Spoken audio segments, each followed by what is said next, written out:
In this video, we're going to talk about some additional information on importing props and 3D models inside V-Ray for Cinema 4D.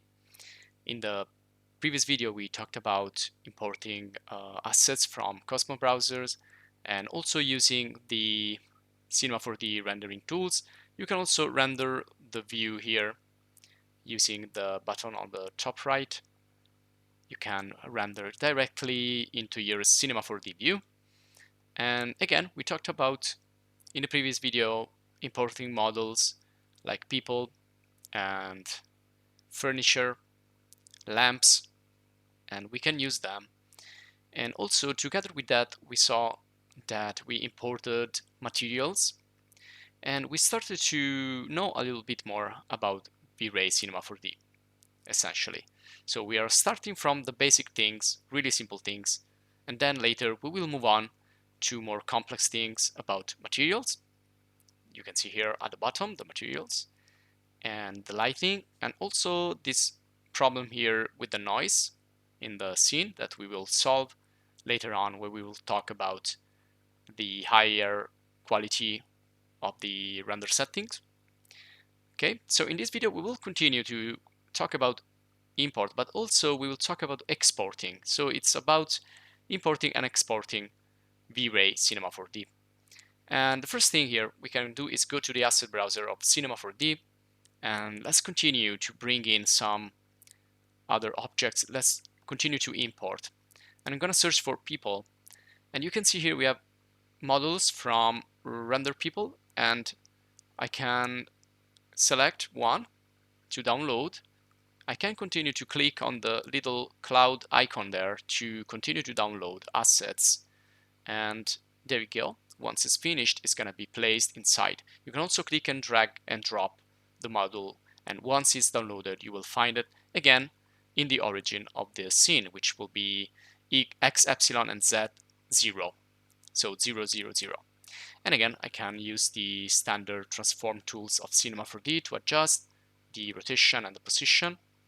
And so I can use Cinema 4D assets, as we saw also in the previous video. And these are assets from render people. By the way, if you want to have other models, you can go to the website here, and I will also add a link on the comments on the bottom of the video.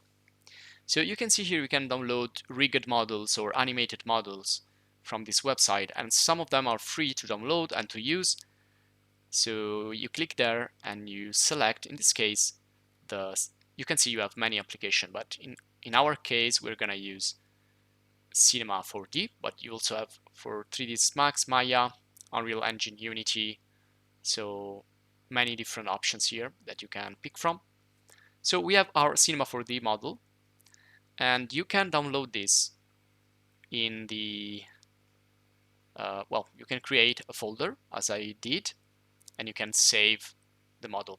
So just like in renderpeople.com, you can also search for and find other 3D models from the web, download them, and then bring it into your project. These are free to download, free commercial use, no registration. They're just there for you. So give it a look. You should find a lot of interesting models here. And the good thing about render people is that when you download it, well, first of all, you need to extract the zip file. So I'm gonna extract it here into my render people folder, and you can see that the great thing about this, and delete the zipped file actually once it's extracted. And the good thing is that we find different versions.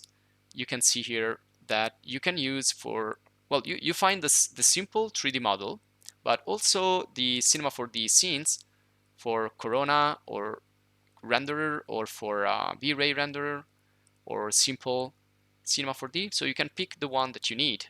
And if you're interested, for example, in Corona render, you will find another video course about Corona render or standard Cinema 4D as well. So you can go there and click and drag, or you can open the file directly. It's pretty similar. So I'm gonna open it up. V-Ray version, and there you go. So it's gonna bring in the model, and again, I will then rotate it and move it around.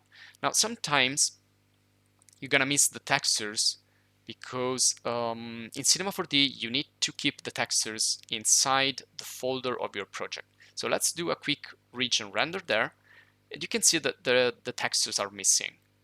We're going to talk about textures and materials later, but you can try to import. Sometimes you will find the textures, other times you will need to convert the scene into a more recent. There you go. So you can see that now I can actually see the textures. So we're gonna fix this, but again, this is something common in Cinema 4D when you don't have the textures in the same position of your project. So you just need to link back those textures to your original project, and the problem should be fixed. If it's not fixed, you can solve that later with the textures here. So you can create a V-Ray material and then apply the different textures in the correct channels. And again, this is a topic that we're gonna explore later. We're gonna do more lessons about materials and textures, so don't worry. This is just to show you that you can actually import 3D models and textures from the asset browser and from the exterior website. And what I've done here is I'm just copying and pasting the material from a scene to the other, just to show you here that now I have the material inside. And I can try to work like that. Just click and drag and drop it, and it should work right now. So sometimes it's useful to open up the model in another scene and then copy and paste the model itself or the textures only. And that's the same issue right there. You can see I have made another region render on that part, but it's showing no textures, even if it's a lot pixelated. So I'm gonna do that again. Sometimes it gets stuck, so you just need to recreate the region render from the Cinema 4D tool that we already know about. And again, yeah, that's it. So you can see there are no textures there. But again, we're gonna explain about on how to create materials and textures later in V-Ray. So if you use V-Ray assets, you won't have any problems. But sometimes if you use assets from other websites or other software, you need to fix that. You need to fix the material.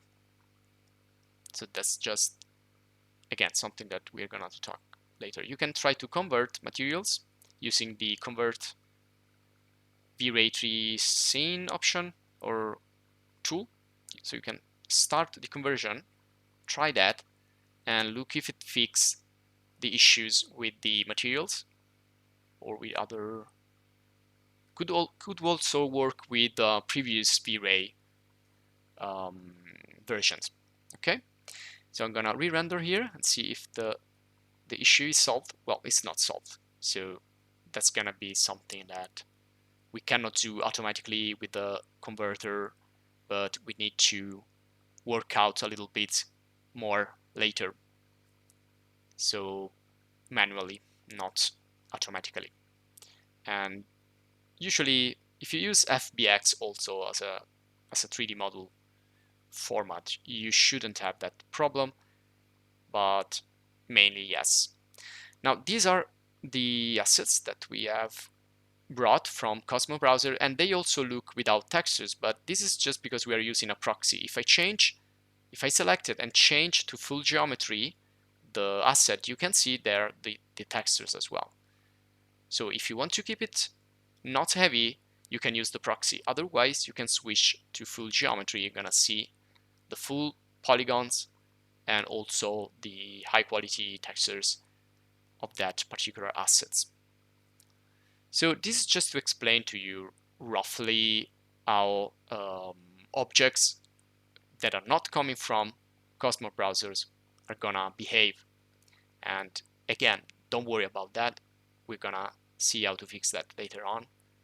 We're just gonna concentrate here on the overall importing and exporting method. So again, proxies are useful because they are going to create lightweight scenes, not heavy. And in case of the Cosmos browser, it's going to create automatically the proxy, but you can also create your own proxy, essentially. So I will create here a plane. I'm going to start a new scene because I want to move into another scenario just to experiment a little bit with more assets and more situation here. I'm going to create interiors and exterior scenes. I'm looking for house in the asset browser. You have a lot of houses here. They are pretty simple. They don't have many details. They are without materials, but again, this is not our concern now. We'll talk about materials later. But especially in exteriors where you have a lot of trees, a lot of vegetation, it's important to understand the concept of the proxy. Proxy is a very important topic when you want to create lighter scenes and not so heavy for your graphic card. Again, I'm gonna use the Cosmos browsers once again, just to show you that can be helpful in interiors and exteriors. We're gonna go quickly into vegetation, and again, you can download trees and plants and all sorts of vegetation assets. They have a lot of assets, and again, Cosmos browser will be updated, so they're gonna keep on adding other stuff inside that can be helpful. So you have shrubs, bushes, trees, flowers, and you can import the same way as we did in the previous video. So you find an asset that you like, you click there, and you start to download. Usually trees and people and vehicles are the heaviest meshes, the heaviest models that you can bring in a scene.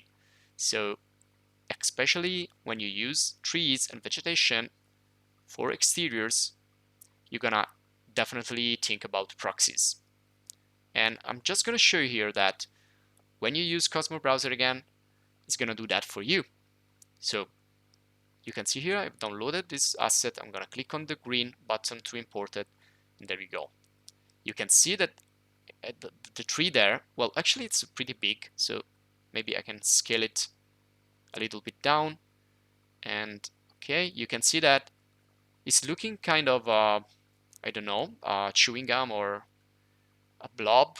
Well, definitely not a tree, so I can switch again to full geometry, and there you will see all the single leaves, and this is what makes the trees really heavy. All those leaves there, those are all faces or polygons, and each of those polygons there is gonna have a material for the leaf, which is gonna have an alpha channel.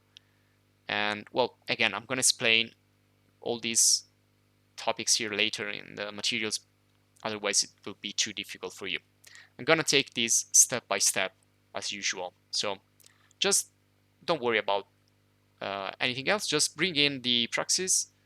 You can add a couple of trees there, and you can see they will always look simplified because when you use Cosmos browser, it's gonna create the proxy automatically for you. So yes, you can switch it to full geometry just to have a look to the tree, but then I definitely suggest you go back to the proxy visualization. Otherwise, you risk to have too heavy scene and to get stuck. Now you can see that these are not proxies. This tree here, which is part of the scene that I have taken from the asset browser, well, this is an actual 3D mesh. It's not a proxy, and we can use this one here as an example. So if you see here, you can export. If you go to File, Export, you can see you have Vray Proxy, which is a VRmesh format. And here you can choose what to export. You can export a single element of your scene, a single object, or you can export everything. Now, if you export everything, you can use also V-Ray Vision, which is another tool of V-Ray.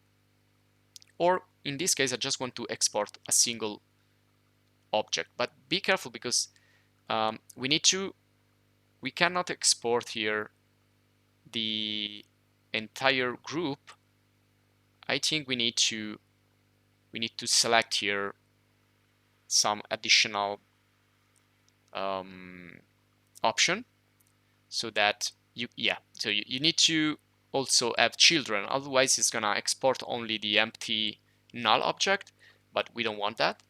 We want to export, and we want to add the proxy directly into the scene and also replace it directly. And also here we can change the way we can create our proxy, and especially we can define the number of phases that we want in the proxy. So this is to limit the heaviness of the model. And also we have the possibility to export an animation, so you can change from current frame to custom. So you have a starting frame and a end frame if you want to export animation. So you can see you have a lot of options here with proxies, but these are probably the most important here.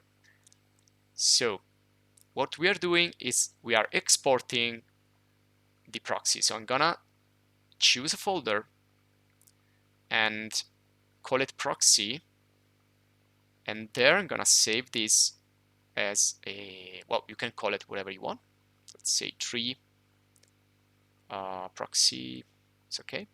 Save it, and there you go. Now, based on the options that we set, it automatically updated the object into the scene and removed the original.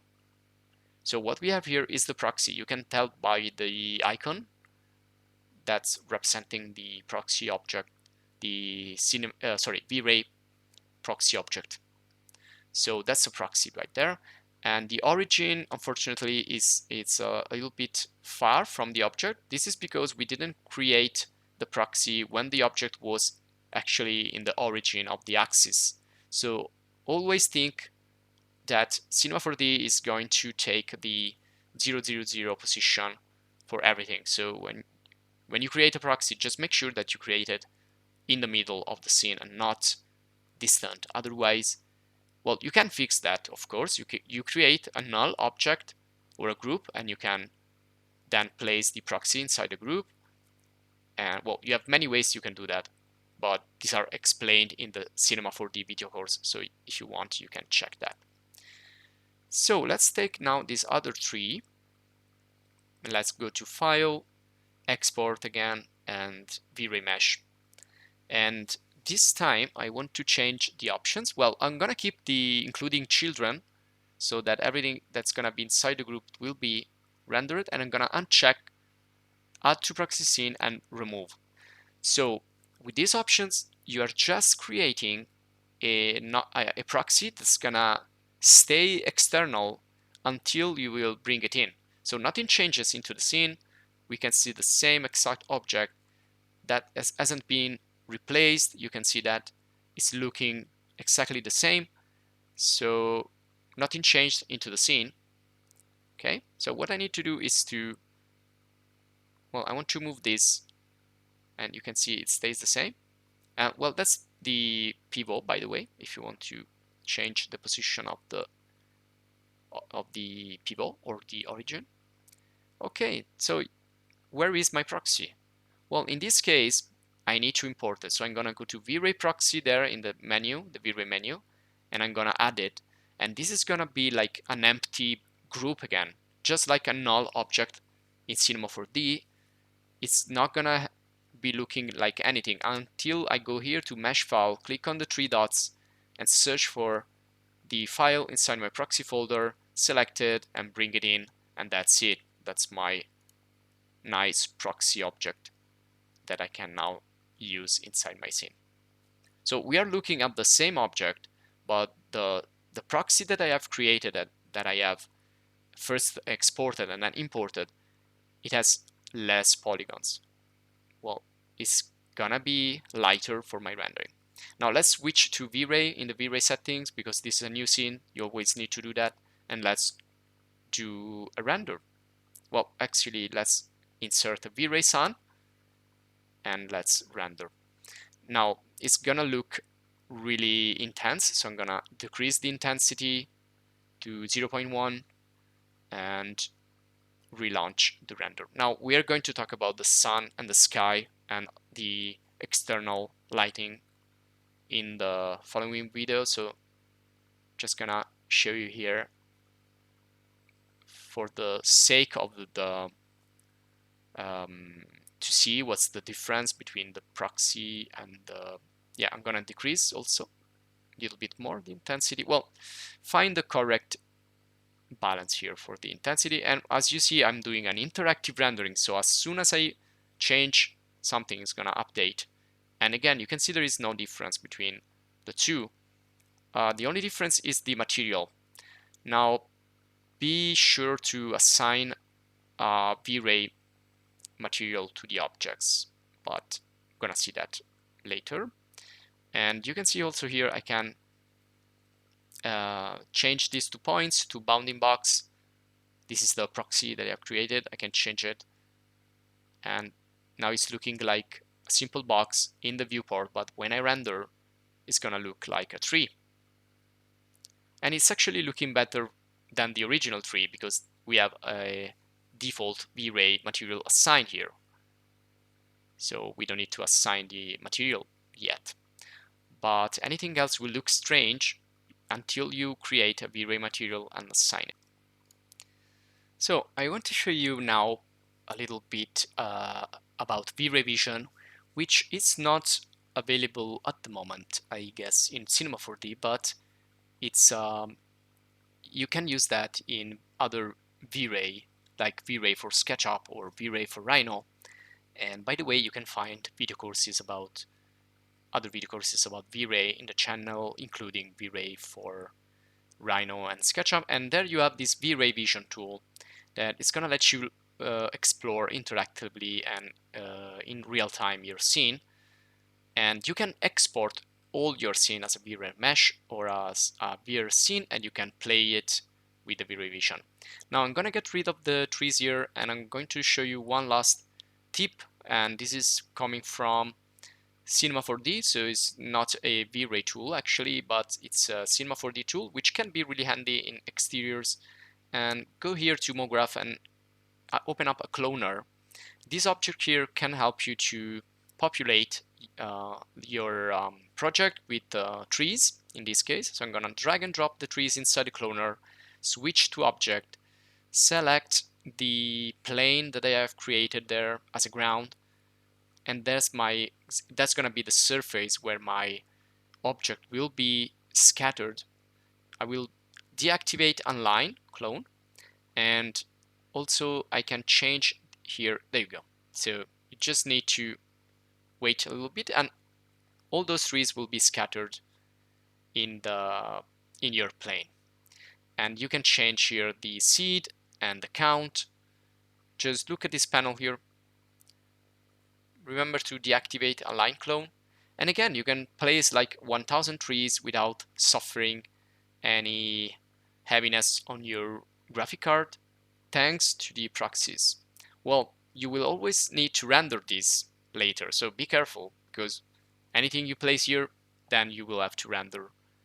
So make sure that you have enough power. Oh, you can use also the Chaos Cloud, which is another tool that we're gonna see later.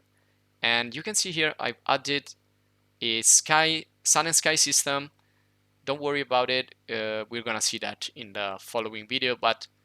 And there you go. You can see the house is looking strange because it doesn't have the material yet. So this is just to show you that adding the sun and sky will be better. Now with the house here, I'm gonna create quickly a V-Ray material just to show you. Go to V-Ray and click on V-Ray material and create a standard material and just drag it and drop it inside the original house material or whatever other material. So this is gonna look the way it's supposed to. So see you in the next video.